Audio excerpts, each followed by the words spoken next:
Watching on the Patreon page. This is a free video. It's a video I've decided to make about a tweet thread that I posted earlier this week about high tackles and head injury risk and foul play in rugby. Now, we've all watched a bit of rugby and seen the controversy around red cards, they ruin matches, etc. But the thing is, they also cause injury, and that's really the data that I wanted to share with you today. So this video turns that thread, hopefully, into something a bit more dynamic and engaging for some people. And it also gives me a chance to organize my thoughts around it, because I'm off to London on Monday. There's a big meeting Tuesday, Wednesday, where I might have to share some of these numbers with coaches and performance directors and officials. So it's kind of like call it a practice run for me. So what I want to do is share my screen with you and then go through some slides that explain some of the concepts that are in play here.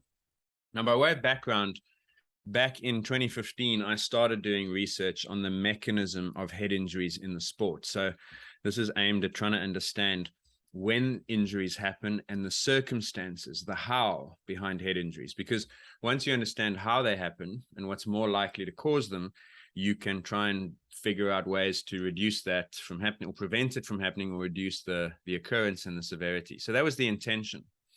And back then, one of the most important findings was this issue around where head contact happens and how it affects head injury risk. Now, what you're looking at here is what I'm calling a head injury risk spectrum. So on the left-hand side, you have lower likelihood of head injury. And as you move towards the red right-hand side, you get higher likelihood. In the middle is the average. This figure here of 1.39 per thousand is what we call the propensity. That's the risk. In other words, every 1,000 tackles, you would see 1.39 head injuries, in this case for the tackler. So very importantly, this graph, this slide is looking at tackler head injuries only. I've got ball carrier head injuries separately. This is for the tackler. And we're asking, where is the tackler's head in order to cause the risk of injury to be the highest? So is it head to head? Is it head to knee? Where is the tackler in relation to the ball carrier's body? And the answer is that the highest risk comes from head-to-head impacts, followed by head to elbow, followed by knee, and then we move across the midline and we start heading into greener pastures, hip, shoulder, upper body, upper leg. So when we look at risk, what we are identifying is that a head-to-head contact causes a head injury every 88th situation, which is a propensity of 11.3. It's about half that for the elbow, and about half that for the knee, and then about half that for the hip and the shoulder. So if you want to reduce the risk of head injuries, obviously what you want to do is move from right to left. You'd rather see heads in contact with upper bodies and upper legs than in contact with heads, elbows, and knees. So too high, head to head, danger. Too low, head to knee, danger. The safe spot, the green zone, would be the torso of the ball carrier. And in fact, when we divide the ball carrier's body into two parts, high and low, with a line at the sternum, we're asking, where is head injury more likely to occur? And the answer is, if you simply counted head injuries, you'll see more below the blue line. But that's because there are so many more tackles below the blue line. That's where players try to tackle. And what we're interested in is the relative risk. And what this study found is that the risk is 3.8 per thousand if the tackler's head is above the blue line, and 0.8 per thousand if it's below the blue line. And that means that it is almost 4.5 times more likely that there is going to be a head injury if the tackler's head is in proximity with the ball carrier's head or shoulder than if the tackler's head is below that blue line. And so with that finding in mind, along with a couple of others that supported this concept, the message from the coaches was quite clear, is that if you are working towards lowering the risk in a substitution model, because you can't ban the tackle, you have to change it, substitute one for another, you'd rather have lower contact than high contact, because this is where the danger is the highest. So when World Rugby then acted on these numbers to change the directives around high tackles, the premise was as follows, is that you'd rather have a tackler's head near the torso and the upper body than the head. So here on the left-hand side, this ends up being a concussion for the player, the blue 10.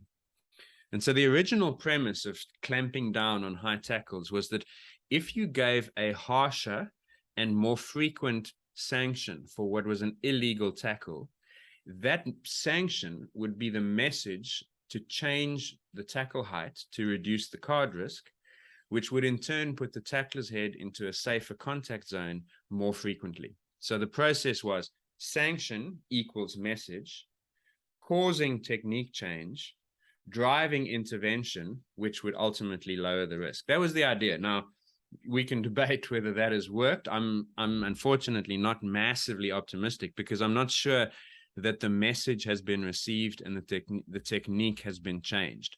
But that was the point, and hopefully you understand that. So with that in mind, let's look at some more recent data from the 2022 season on exactly what high tackles cause in the sport. So once again, this is a risk spectrum, except this time you're looking at foul play. In other words, has the referee decided that the tackle is legal, penalty, yellow card, or red card? And so again, lower likelihood of head injury on the left, increasing to higher on the right-hand side. And this is what the pattern looks like. So legal tackles are least likely to cause a head injury. That's good news. Then penalty, then yellow card, then red card. So the pattern fits. In a sense, it's proportional because the more illegal or the more dangerous the tackle becomes, the greater the risk of head injury. So the sanction is in some way proportionate to the risk of a head injury. Now, when we count how many head injuries have happened, this should not surprise you to learn that legal tackles are still responsible for more head injuries than illegal tackles. So on the right-hand side here, you've got 39 head injuries. On the left-hand side, you've got 118. So 75% of head injuries happen in legal tackles, and 25% are in illegal, penalized, or carded tackles. Now, that's not majorly surprising. By way of comparison, back in 2016, that figure was 6% instead of 25%. Why has it gone up? Well, it's gone up because back then, there was a whole bunch of tackles that weren't being called illegal, which are being called illegal now because of the clampdown on high tackles. And so it makes sense that you will now see a greater proportion of head injuries happening because of illegal tackles, because there are more illegal tackles. The threshold to diagnose or identify a tackle as illegal has been lowered. But you see, counting is not the way to manage risk, because the reason there are so many more legal head injuries is because 99% of all tackles are legal, which is good news. The 1% of illegal tackles are causing 25% of all the injuries. And so what you're really interested in is something called the propensity, right? I've shown you what that means. So this is head injuries per 1,000 such events. So per 1,000 legal tackles, you see 2.5 head injuries, one every 395. Per 1,000 penalty tackles, 53 per 1,000, which is a head injury every 19th penalty tackle. For yellow cards, it's 213 per 1,000, which is a head injury every 4.7th yellow carded tackle. Amazingly common. And then for a red card, the propensity is incredible. It's 586 per 1,000 red card tackles, which means every 1.7th red carded tackle is going to cause a head injury to one of the players. It's an incredibly high number. And what it allows us to do is to calculate the risk. And so what we're saying, and this is the key headline piece, is that a red card is 232 times more likely to cause a head injury than a legal tackle. Here on the right-hand side is 232 times, forgive me for repeating it, but it's important, 232 times more likely to have a head injury when the tackle is red carded than when it's deemed legal. That is an incredible increase in risk, and it's a call to action because you cannot ignore that magnitude of risk increase. And so what we have then is a picture that says that even though 75% of head injuries are legal tackles, the 25% that are not creates such a big risk that we absolutely have to continue to enforce the sanction to disincentivize this behavior that causes so much more risk. At the same time, you can't ignore the fact that even though the risk is lower, the number is higher from legal tackles. And so the sport has to ask questions about how do you change behavior of a legal tackle in order to bring the risk down. That's a technique intervention. It's dealing with attitudes towards tackles and so forth, choices that are made, and technique.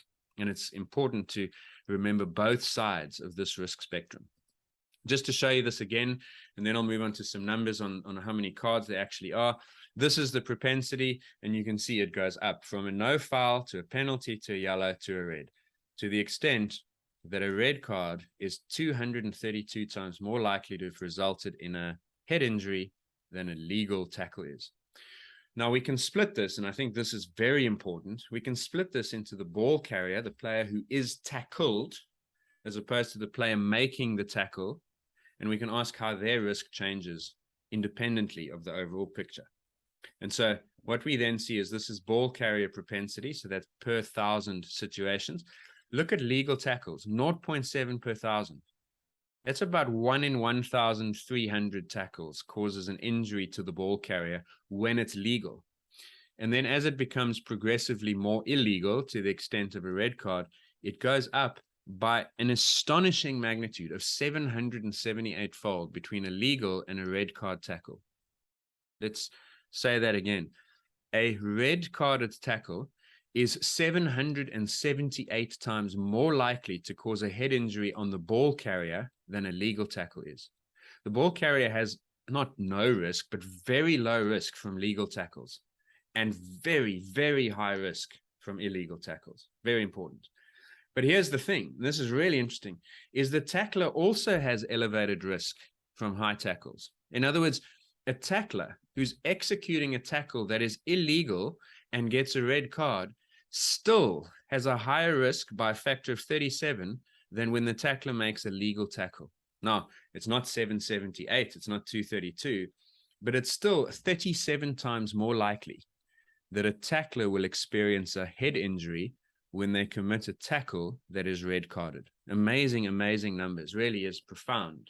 And so that both players, the tackler who instigates the action and the ball carrier who receives the action, have got elevated risk as a consequence of an illegal tackle.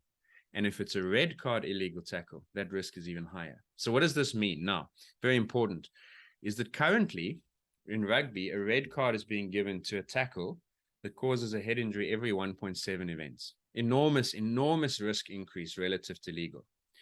232 times more likely for either player.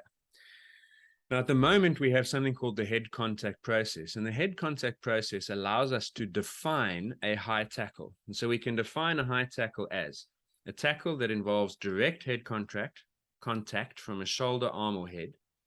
It's high in danger by virtue of being high speed, high force, lack of control, dynamic, reckless, etc. Those are named in the process, and there's no mitigation. So what we're saying with these numbers is that when a tackle involves direct head contact, is deemed high in danger and with no mitigation, it is hundreds or more times likely to cause a head injury than a tackle that is legal. That is an astonishing risk increase, and it's something the sport absolutely has to pay attention to. Now, the next thing you probably think is, well, how does the picture of cards look over the last few years? And I want to show you very quickly 2 slides. This here shows you the yellow card rate for high tackles since 2016 in 5 major professional competitions. On the right-hand side, you see the red card rate per 100 matches in those same 5 major competitions. Now, there have been 3 watershed moments. First, in 2017 was a zero tolerance directive instituted on the 1st of January that year. Then in mid-2019 came the high tackle sanction framework, and then in 2021 came the head contact process. Now, if you look at these graphs and you say, I don't see a pattern there, well, then you've got it, because you see there's no pattern here. It's amazing to look at when this zero tolerance directive came in, some competitions saw many more yellow cards and red cards. Other competitions saw fewer. So astonishingly, and I guess somewhat amusingly, we've put out this directive that there's going to be zero tolerance and harsher sanction on high tackles. And in some competitions, you saw fewer yellow cards and fewer red cards than you had seen before. And in others, you saw big increases. Then you get a period of inconsistency and volatility. Look, in some competitions, it goes down. In other competitions, it goes up. It then keeps going up, or it keeps going down, or it goes down and then it goes up. Same thing for red cards. Look at the orange line. It went down and down and down. You got less and less likely to see a red card. In the blue lines, you saw more likely, same. One went down, one went up. So there was no pattern, is the point. There was no consistency over time within a competition and between competitions. And I think that's one of the big hindrances, is we don't know that the message has been received, because the application and the implementation has been variable and consistent. And that's been a real challenge. And it's an understandable challenge. I get that these things are complex and difficult to decide, and we don't want to see red cards. The refs don't want to give red cards, and so forth. So it's become quite tricky to navigate this space, and frustrating in the sense that I'm not sure that the behavior has changed. Remember, the premise was the card delivered a message to change the behavior to reduce the risk. And I'm not sure that the message has always been delivered because of the relative inconsistency in how these cards are given. Just out of interest, back in 2016, you saw a red card every 60th match. That's the average from around the world, this data point here. On average, you'd see one red card every 60-second game. It's obviously gone up. You see more and more red cards now. The global average in 2022 so far is a red card every 10 matches. So in other words, you will watch 10 matches before you see a high tackle red card. It's not like they happen every game. It's not like they happen every second, third, fourth. On average, they happen every 10th match, just to give you a little bit of context.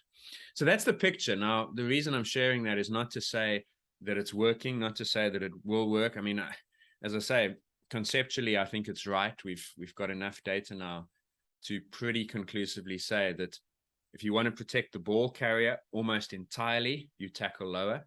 If you want to protect the tackler, relatively speaking, you get him to tackle lower, but not too low. It goes red zone, green zone, and then down at the knees is an orange/red zone again. So it's that sweet spot that you're aiming for. And I think the sport is at the point now where it understands where the risk is, and it's time to ask the coaches again, is, okay, if you know that this risk exists, what are you going to do to lower it? The premise, as I mentioned, was sanction carries a message to change behavior. If that message isn't working, if that isn't being received by the coaches, the question is, well, what will work? What do we need to consider next? Is it something else around these? Is it literally making the height of the tackle lower? Because that certainly is on the table, because we need to avoid these numbers. And that's kind of the point of this video. I hope that it's shed light on what the thread also did. A little bit longer maybe, but more dynamic or interesting, I hope.